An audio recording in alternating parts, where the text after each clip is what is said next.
What's up and welcome to the Non-Fungible Creator Show. This is your host Non-Fungible TC, Non-Fungible today and Non-Fungible tomorrow. And today we have a very special episode with three amazing gentlemen here. And this show will be conducted in a fireside chat format. First, we have Ray, who is a Mexican-Dutch NFT artist and also the artist of Creyzie, and Deadstock founder of VVAMP Footwear, who I know that is not a stranger to this channel, and also Nas, founder of and CEO at Remx. So, without further ado, let's begin. GM, gentlemen, and thank you all for being on the show. So, I think to start off, maybe each of you could give us a brief introduction about yourself. We could start first with Ray, and then Nas, and then Deadstock. Hello, I'm Ray. I'm a Mexican-Dutch artist. I also do animation, photography. I started as a painter, and right now I got into the NFT space. So basically, I like to combine different disciplines of art into one single thing, which is NFTs now. GM everyone. So my name is Nas, founder and CEO here at Remx. I've been building startups for quite a long time, almost 20 years now, and I've always been building companies at the intersection of art and technology. We've been building Remx for close to a year now, and look forward to being on this chat and jamming on this project with you guys. This is Deadstock as a Meebit avatar. I've been in real life. I work in the footwear industry, and I've been in the industry for many years. And within this space here, I've been building a cryptocurrency-based footwear brand, VVAMP. As you know, Tim, we've talked about it before, and I've been doing that for about 16 months or so. And when it started, the vision of it was to create a digital casual footwear brand. The idea was that inevitably when brands come into this space later on, I believed that the first ones to come would be sneaker brands. And so I wanted to create something different than that, which was a casual footwear brand to give myself more space to sort of own it before the newcomers showed up, inevitably doing sneakers. And so that meant I started creating like classic, clean lines with styles that you would recognize outside in the real world. And the vision was always that I would do that across as many metaverse platforms as I could, whether it was Decentraland, whether it was Voxels, whether it was Sandbox, which we're in right now. And then eventually get to a point where I could start to collaborate with very well-known and credible artists who are deep into the space. Because in real life, in the real footwear industry, that's what you would do. You would take a base model and you'd work with somebody outside the industry to do a collaboration. And the vision was always to do that here for this brand. And so I'm excited that we're talking about one of those things happening here today between Ray and I, with using Remx's platform to bring it to life. Amazing. When you were talking about artists, I think one of our spotlight today is actually Ray, the artist, because without the artist, you don't have the spirit of this footwear, right? So Ray, how did you first get into the NFT space, and how has your journey been so far? Can you share more about your art and so on? Well, ever since I was little, I've always been drawing. My father's a painter, so I always took his canvases, his paints, his materials, and I just started experimenting from there on. I've always been very curious to the art side of things, not really into other things. I'm basically, there's a need in me to be creating all the time. So that's where this whole artist thing started. I think artists are born artists. So it's not something you choose, it's something that's in you. So from there on, my parents were always very cultural. My mother would always take me to museums, to galleries. We would always have music at the house, books of art just lying everywhere. So it was a good environment for an artist to grow up in. We moved to the Netherlands because I was born in Mexico City. Then we moved to the Netherlands when I was around 10. I studied graphic design, which is something I didn't really like because it was always about computers, and my thing was always more manual. It was always doing silk screens, doing painted typography, all those things. And that's when I finished the study, I was kind of lost. I didn't know what to do. I used to go skateboarding. I used to go play music, taught myself how to play guitar, drums, and all of that. And I started also teaching myself how to animate some things. But what really got my attention was when I went to London and saw this Jackson Pollock painting. It was like a revelation. I knew exactly what I wanted to do from there on. So I got home and I started just painting, splashing paint around like Pollock. I took my canvases out in the rain and started painting. Just would leave him there and would come back the next morning. Just experimenting all the time. It was a really, really fun time. And with each painting, I wanted to improve myself. So I tried to learn something different with each work because I didn't want to get like stuck in a certain theme. So each work was, to me, it told a different story. For me, I take canvases to be like songs. So each work is a different song, a different theme, a different way of working. So you learn how to work with acrylic, oil, spray paint, textile paint, enamel, and I like to mix them all together to see what works and what doesn't. I used to paint for a year or so in the Netherlands. Then I moved to Oaxaca with my brother, who's also a painter, and we started our journey in Oaxaca in Mexico. That's where this whole thing just exploded because I finally had large canvases to paint on. The sun of Oaxaca allowed me for the paint to dry quicker.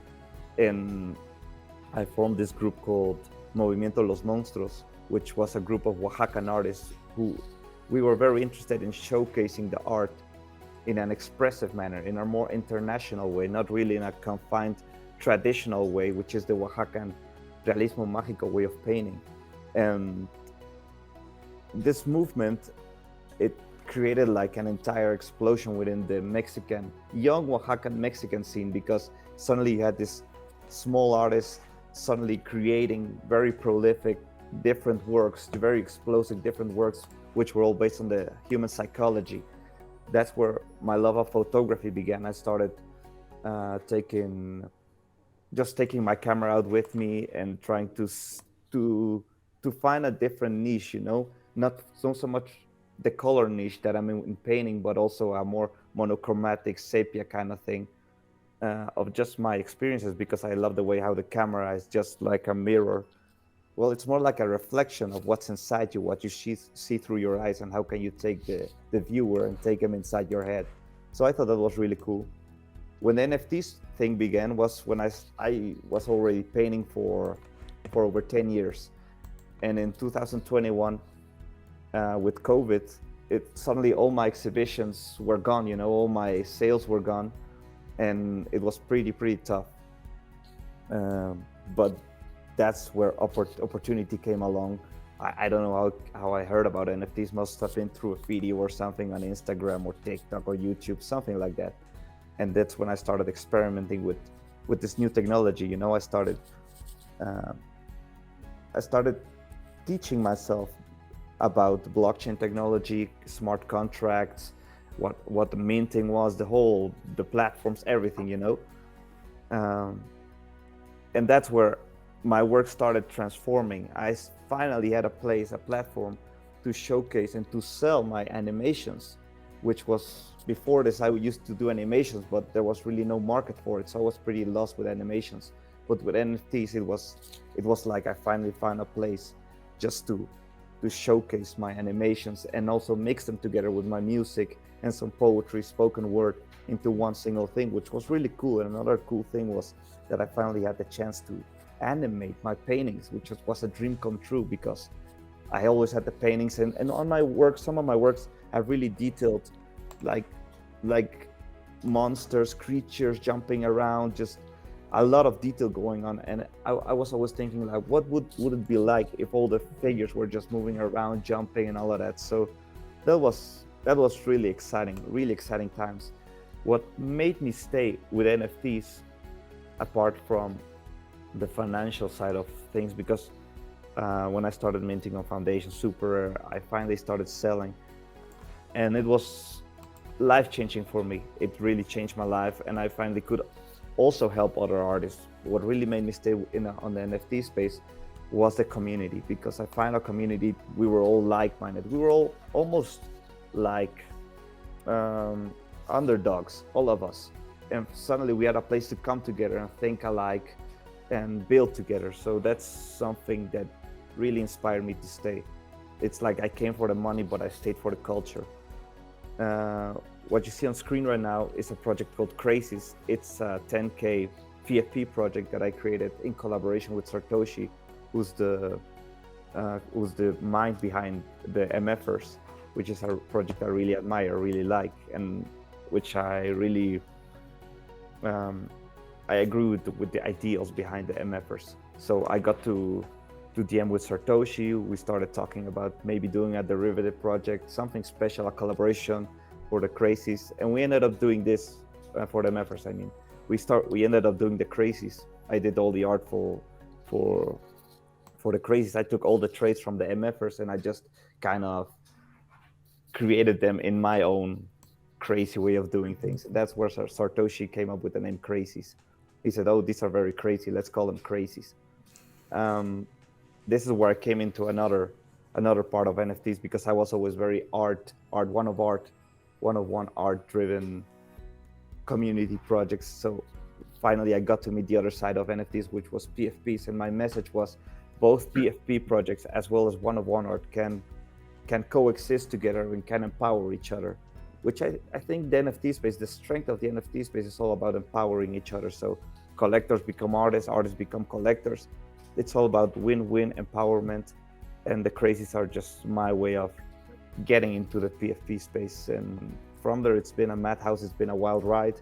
I still keep creating. I'm trying to build every day, just try to onboard as many people as I can to NFTs to show them how this is truly the future, and this truly is a life-changing technology that can help a lot of artists, especially in developing countries. And I really appreciate what you're saying in terms of being a one-out-of-one artist, and then moving on to profile pictures and partnering with the community and really getting to know the people in the community. And now it seems like you're moving into digital wearable, which is a whole new area in terms of the NFT and also the blockchain space. So I know that you're doing this with VVAMP and also Remx, which is a platform that allows people to co-create together, which is kind of like moving the whole thing into like a different level, right? So Naz, I know you are the founder of the platform Remx. So how did you first come into NFTs? How did you come into the space? Can you share more about your platform? Yeah, for sure. So my background's a little bit different. So I've been living at this intersection of creativity and technology for almost 20 years now. So my father came from India, and he came to Canada in the 50s. And he was always studying things. When you come from a different country, it's all about security. So he focused on becoming a scientist because it was a very secure job. So he became a physicist chemist. So he went on to get his PhD. With our family, in our entire family, it was all about a focus on science or engineering, which is pretty common in Indian families. So when I was growing up, the focus was all about either becoming a doctor, an engineer, or a scientist. So that influence made me focus on either going into those areas. But at a very young age, I always appreciated creativity. I always appreciated art. I always appreciated design. But the pressure was always to focus on science. So I ended up studying molecular genetics in university. I worked in a lab every summer, working in genetic research. And then I ended up getting into adding software engineering to that and getting into a field. I was interested in this field called bioinformatics, which is the intersection of software and genetics. I then started working at a biotech firm out of California for several years. But what I would do at nights and weekends is we had a group of friends that were working on creative projects all the time. So it was kind of an outlet for me to be able to tap into creative endeavors. And one of those projects was called DNA 11. So it was a project where I hooked up with one of my best friends, and we took people's DNA with a mouth swab. I would bring it to a lab. I would extract it. I would sequence it. I would photograph it, bring it into Photoshop, do some interesting designs on it, and print it as large format artwork and ship it to anyone in the world. So they'd come to the website, they'd order it, and they'd get these pieces. We never thought it was going to be a full-time business And then all of a sudden it started getting picked up by some press. It turned to $1 million a year e-commerce store. I ended up getting fired from my job because I was spending all my time building DNA art, making DNA art. And then that ended up in the Museum of Modern Art in New York. It sold through all the design stores. And it was the beginning of me just building in the space of art and tech. I then saw the growth of mobile photographs. So I started a sister site in 2009 called canvaspop.com. It allows anyone to take your mobile photographs and turn into artwork. That turned into one of the leading brands in the space. But during that time, we built all sorts of technology for artists to be able to monetize images and art through printed canvases. So we ended up building a network of artists that would use our back-end facilities, our manufacturing, our technology to be able to create a revenue stream for themselves. So near the end of that, near the tail end of that company, I ended up selling that business to a private equity firm for good exit. But at the end of it, we started creating an innovation team internally. And I started looking at things like generative adversarial networks, AI generated art, how do humans and AI work together to be able to create interesting creations. And that lab, we ended up creating an interesting piece of technology that could take digital inputs, creative digital inputs, and mapping them on 3D models, which was super interesting. So when we sold the company, we were able to extract that piece of tech out. So I started a new business. I took our lead designer, 2 of our engineers, and then we started looking at different applications. Then I saw Web3 and NFTs. And when I saw NFTs, I was like, oh, wow, I've been working with artists for so many years. The only way they can monetize their content was either creating content through social networks and giving it all out for free, and then trying to drive an audience and monetizing through advertising, or 2, printed products. Now there's this third way to monetize images as NFTs on the blockchain and be able to bring royalties back after subsequent sales. To me, I was like, this is just revolutionary. Then the second thing I saw was digital fashion. And when we saw digital fashion, our team started looking at digital fashion. We started seeing large companies put their wares into video games. And I thought that was going to be, if that's going to be, the thing that's going to, if that's going to be a thing, then independent creatives, artists are going to have to be able to very easily be able to tap into that as well. And I thought it was going to be the ultimate form of creative expression is these digital wearables.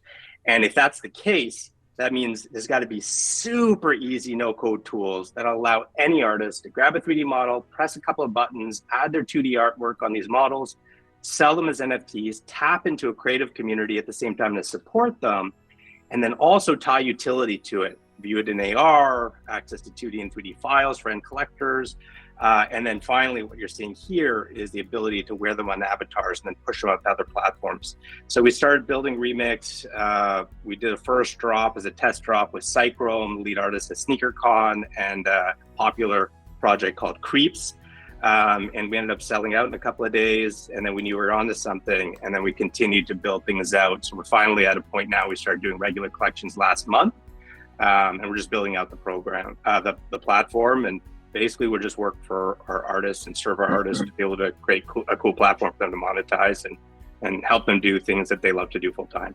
Amazing. So moving on, Deadstock, I know you are no stranger to this show, so let's dive into the essence of today's episode, which is this amazing collaboration between these 3 parties.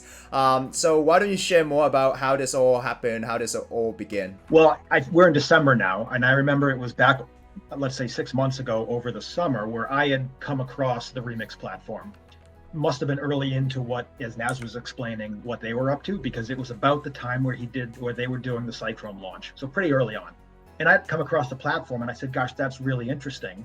Again, as someone who's looking to do different things and expand out beyond the main metaverse platforms, I was instantly intrigued.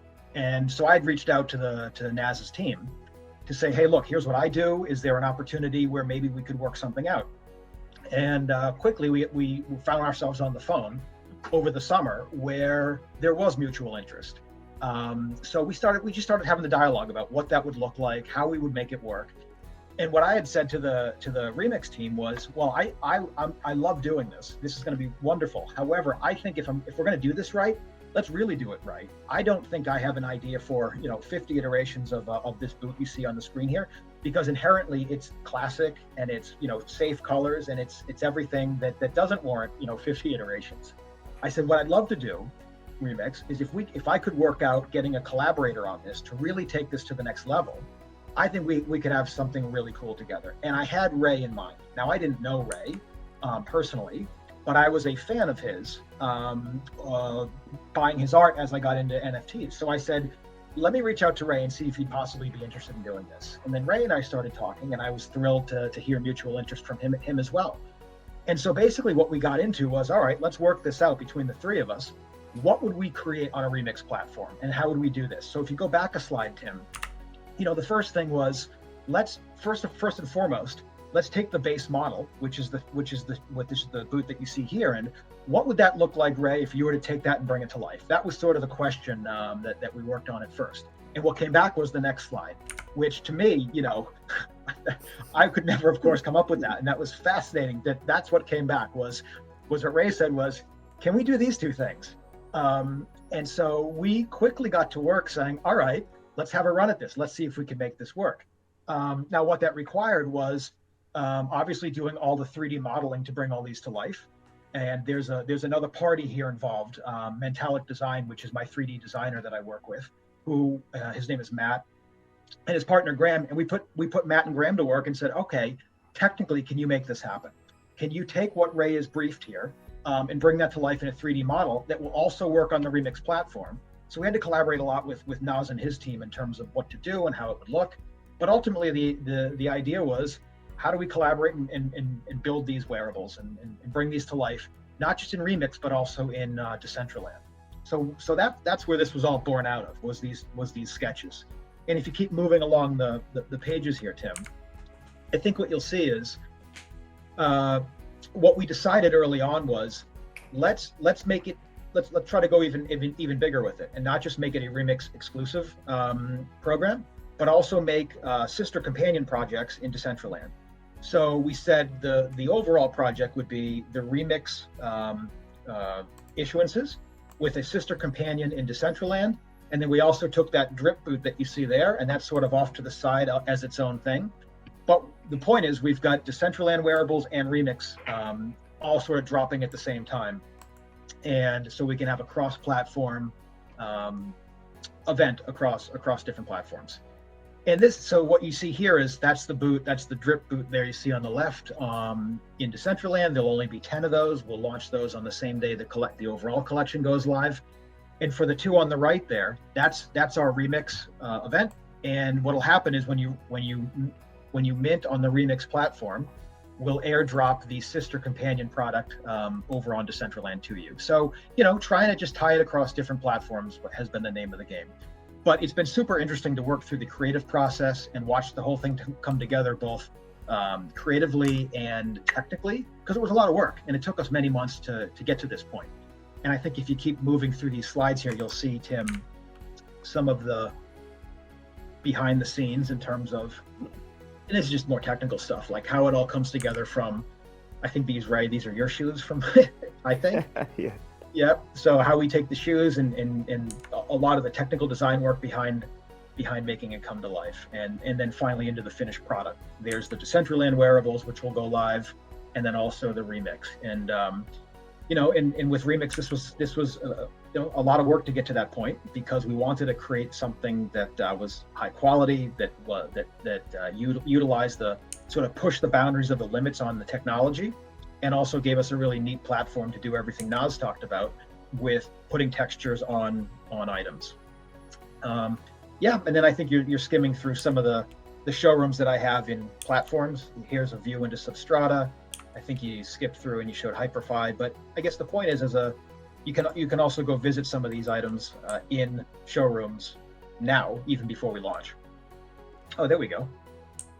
This is Hyperfi, which is Tim, I think you have a spot in here as well.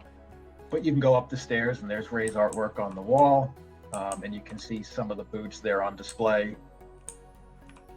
Yeah, right there. Yeah. So again, it's what's neat about what we're doing in Web3 is the ability to take an idea and bring it to life in lots of places. And I actually think one of the really interesting thing is that the first thing I saw here is the flat bender amplifier.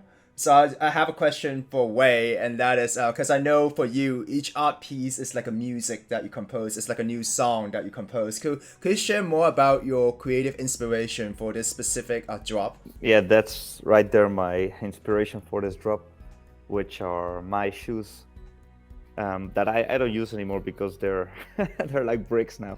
It's hard to use them, but I keep them because I see people really like them. That's how it started. So Mike reached out to me. We started talking. We have met each other. Well, not in real life, but through the NFT space, through crypto voxels, and I knew he was doing things on Decentraland. So he reached out to me of this idea of creating a booth for Decentraland and Remix, which I didn't know what it was at the time. So my initial thought was, what if we recreate my studio shoes? And that's how we came up with two concepts. Let's do two designs. One, which is this one, which is inspired by the studio boots. So now you can have the artist shoe, and everyone can have the artist shoe, which I think is really cool. And the other one was the crazy one. So I thought, let's incorporate the whole crazy community and the whole crazy kind of doing things. And again, it's the ideal of mixing one-of-one art with 10K projects. So the painted shoe, it's like the one-on-one art side of me, and this crazy boot is the 10K PFP side of me. So I think it's a really nice way of putting the duality together.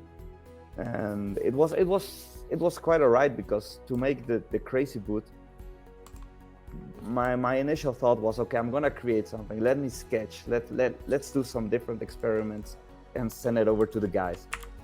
But I never thought it would be possible because of the technical specs and the 3D modeling and all of this. So I thought, oh, this is just for fun, you know. I thought we were only going to do the drippy one, and the second one, the crazy one, would be like, oh, this isn't possible. Let's try something else. But man, the team, Mike and Matt and the guys, just really worked hard on this thing and managed to create this incredible 3D crazy boot, which I was just amazed that it was possible to recreate this, because you have a lot of different technical barriers you come across. So it was about breaking barriers and making something that has never been done in this whole 3D modeling, remix, VVAMP, REY kind of crazy worlds, and just pushing boundaries. This is what, to me, what's interesting about the project, because at the end of the day, we're not doing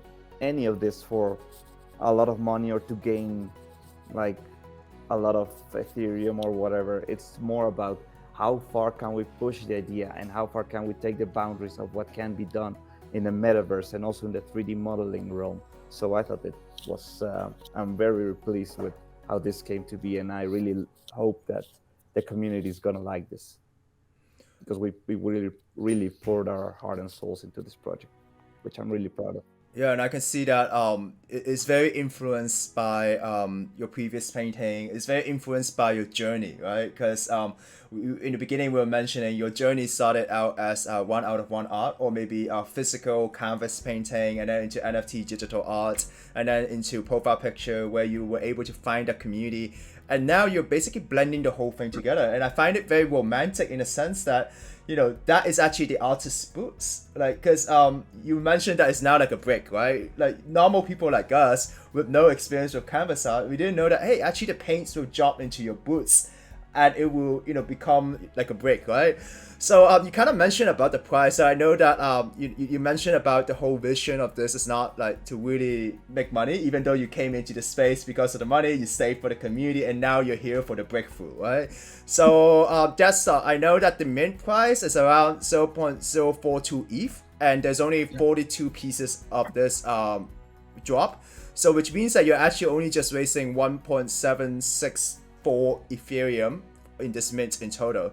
So what's the whole deal about this? Like, why are you doing this? Or maybe Naz, you can share more about what's the whole purpose of doing this. Well, I can start and then kick it to Naz. I mean, this isn't about a cash grab. This is about doing interesting things early in a nascent industry, and see what to do neat stuff and push boundaries and innovate. And ultimately, I think you get credibility for that long term. So that's what this is.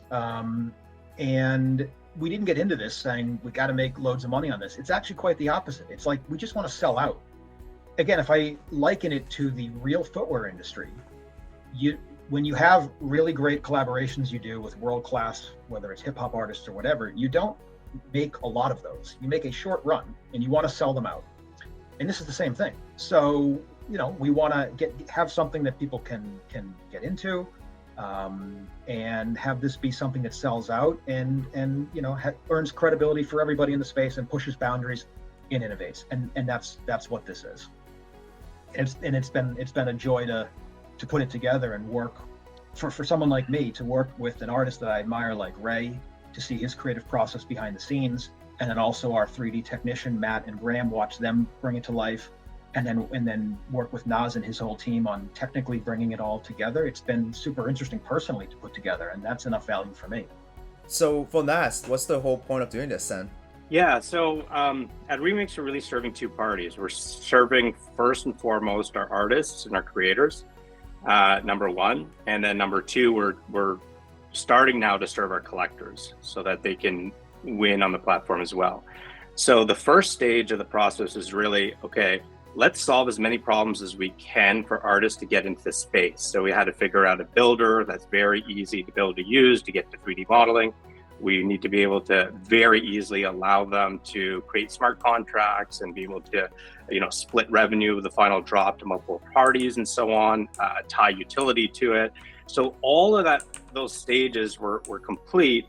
Then the next move was to be able to start creating content on the site now, with all of our artist drops. So that's starting to grow in the marketplace. And then the next step is, okay, if we want to serve our artists, we got to bring collectors now to the space. So collectors, number one, will purchase these items mainly for because they support the art. When you get a Remix NFT, you end up getting something inside what's called the benefit section on our platform, where you get access to all the 2D files, you get access to the 3D files, so you could take this and bring it into Blender and do some interesting creative projects with it. You can get access to this in AR if you're on mobile, so you can see it in your environment, share that content, and so on. And then finally, there's some of our artists have also been tying physical pieces as well with the NFT, and manufacturers and so on are coming to us to plug into our back end.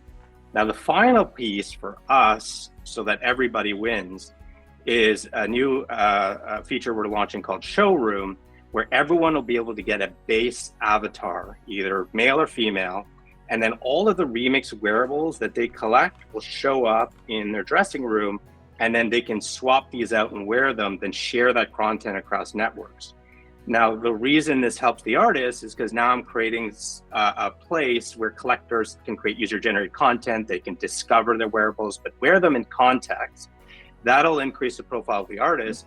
Now, the final piece, now how the collectors will win is you'll be able, early in the new year, to upgrade that avatar to an NFT-based avatar with traits and a lore and all sorts of backstory. And then every time a collector shares the content, and wears the wearables from the artists that they support and that they're repping, then everybody wins because the profile of the avatar goes up, the wearables go up, and also all the artists on our platform are going to be getting an NFT-based avatar at no charge as well to play around with and experiment with and so on. So really just trying to create a really vibrant community where we all help each other, but it's kind of being done in stages in our part. I think that's amazing. So I know that the Mint is kind of special, where there's a breakthrough where you have a co-creation aspect for collectors as well. So I was just wondering if you can walk us through this process.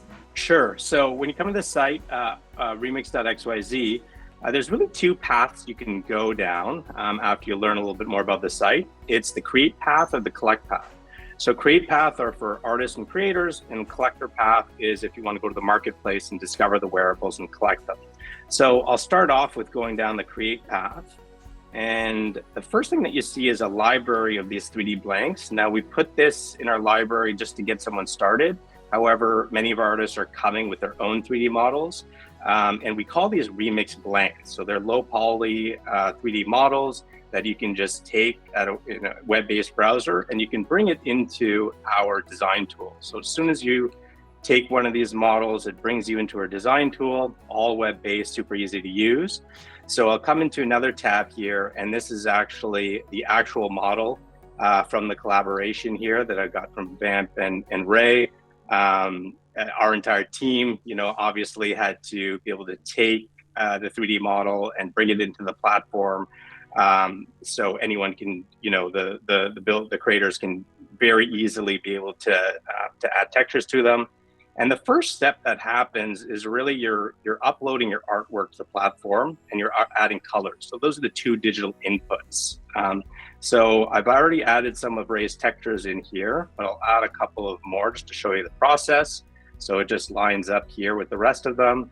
And then the second input is color. And you can come in and use a color picker to be able to take some colors that match the artwork. And then you press this button called Remix. So what Remix does is it takes all of these inputs and it places them on the 3D model in a randomized way. However, we actually don't do it in an unintelligent way. We actually store where each input is in which area of the 3D model. So you can see here, these are all the elements of the 3D model, and they're breaking down into different areas. And the reason that's important is when I can go through this preview button, it goes through the algorithms to create several of these different versions, and we can create up to 10,000 of them. But this is where all of the traits are associated with what'll be the end NFT. And it's stored in their metadata. It stores which input was placed in which area of the 3D model, which ultimately at the end creates rarity of the end collection. So I can come in here and see the exact details. So we're slowly starting to add further features in here for our creatives to be able to get more control over the process. You can also do some interesting things here where you can choose whether to remix the background colors or not. And finally, we have something called the rarity level slider. So I can go up and say, okay, I want 10% of my collection to have this rare color. And I can choose a specific color that isn't chosen in the initial input colors. Or I can put in a very rare texture in here and say, okay, I want 5%, let's say, or 6% of the total drop to have this rare texture. Therefore, it'll increase in value, or those end NFTs will be higher in value. So I can do that all within the platform. Once that design process is done, then you just go to continue. And once you go to continue, basically what's happening is all the inputs, the design details are all stored onto the platform. Then you get placed into this very easy to use setup tool where you're setting up the details of the drop. So you've got the collection name, you've got the description, the details of this the collection size. You can do 1 all the way up to 10,000, the floor price, and then you can token gate the drop. So you can say, okay, anyone who has my previous NFTs, they can get a special price before it goes to public scale. And then finally, these are called benefits. So these are utility that you tie to the NFTs. So end users can view it in AR. They get all the 2D and 3D versions of the content you derivative projects with. And then what we're testing now is adding benefits here. So we're talking to manufacturers and other partners. You can even tie an experience or a ticket to something, an event, and these are all tied to the end drop. Finally, we have a revenue splitter where you can share the revenue between multiple parties. So let's say a brand like VVAMP is going to take a certain percentage. REY is going to take a certain percentage of the drop. Remx always takes only 5%, but the lion's share is split between the 3D modeler, the 2D artist, as well as potentially the brand. So, and you can tie a charity in here as well. So then you can submit for review, and then everything here is curated in our end. And then if we go live with a collection, then it ends up here in the marketplace. And once it goes live on the marketplace, you end up getting this landing page. So every one of our artists can then send out this landing page to their fans. They can come in here, the end user. And the thing that they can do that's very different from other platforms is you can actually press the Remix button and you can create the version that you like.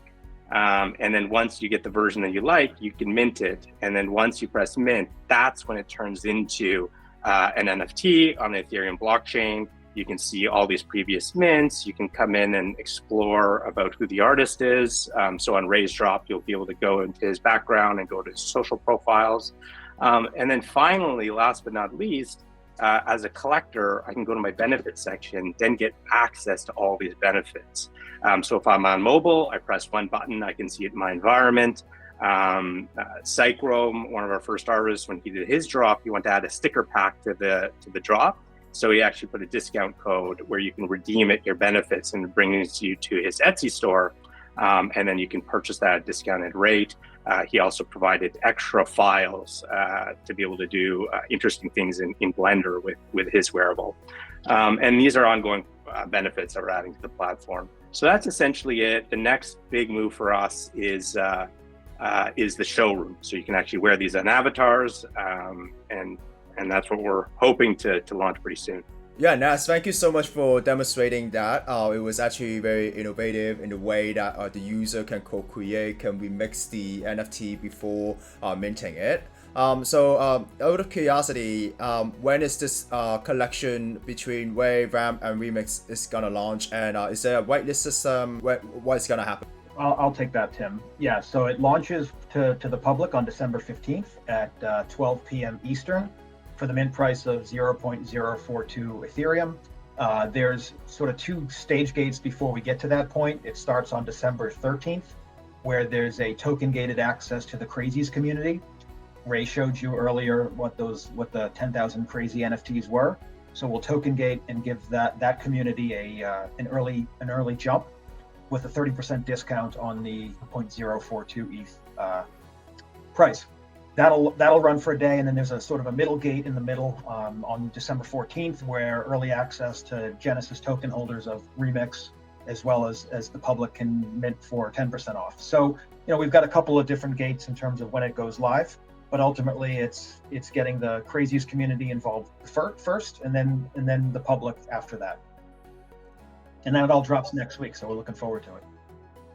And then the Decentraland wearables will go live on the 13th alongside everything else. All right, so we're almost close to the end of the show. So before we end, is there anything that you guys wanted to share? Maybe we could start with REY.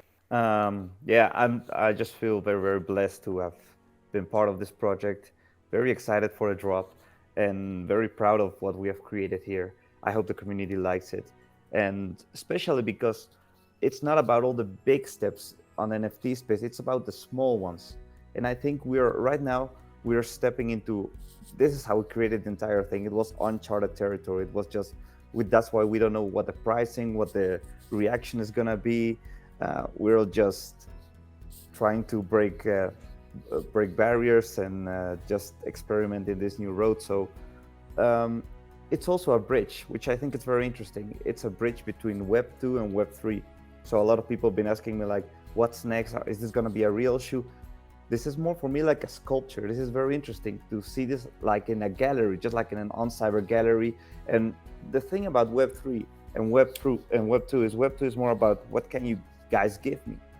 Web 3 is more like, what can you guys do with this? So I think it's very interesting to see how we are gonna keep building upon this and how the community is also gonna be wearing this and also expanding this universe of Remix and just building their own things, which I think was the main idea of Satoshi and Creyzies. It's not about having a leader. It's about making leaders out of people and have them build things and not creating spoiled people who say, what's a utility? But more about creating people that think like, oh, this is really cool. I also want to build something. I also can do something with this. So this is the most exciting part to me about this. It's about just keep on building this Web3 universe that we're all in. Amazing. So Nas, any closing thoughts? I just love what Ray said. Is this is a sculpture. The first time I saw the guys show me the model, I was just totally blown away. I'm excited to mint a few of these. I would actually love to see a physical sculpture in a museum one day of these creations. We're all going to rally around Ray's creativity and everything that he's already brought to the space. Hopefully, this can be a new channel for him to shine a spotlight on his art and his creativity. And we're just super excited to get this out in the world. And hopefully, everyone gravitates towards it and joins the community that we're building and continues to bring value to everyone. So super excited for this drop, and I want to thank Ray and thank VAMP for all getting involved in this. So Deadstock, do you have any closing thoughts? Well, obviously those guys put it very well, and I agree with all of that. I think I continue to be amazed at this space overall and how people that are in it and believe in it will work together and just take initiative and do things. And it's a real privilege to be able to work in that space and meet a lot of like-minded people who are willing to just sort of go into the unknown and try things and not necessarily have a roadmap to follow, but just go with common sense and instinct and being able to use your relationships to figure stuff out. So, and I would just encourage anybody who's on the fence with this, that maybe watching this or even looking at the Remx platform and say, could I do that? The answer is yes, you could. And you just got to lean in and start. And I think, I continue to be amazed at the ability to create things in this space. And like Nas and like Ray said, I'm super proud of what we've done here. I can't wait to see what the reaction to it is. And it's been a real privilege. Awesome. So thank you all for joining the show. This concludes the end of the show. And for those of you who like the content, remember to like and subscribe and follow each individual's social media that will be added in the description link below. Remember to press the bell button for any latest update. And until next time, live life non-fungibly. Thank you guys.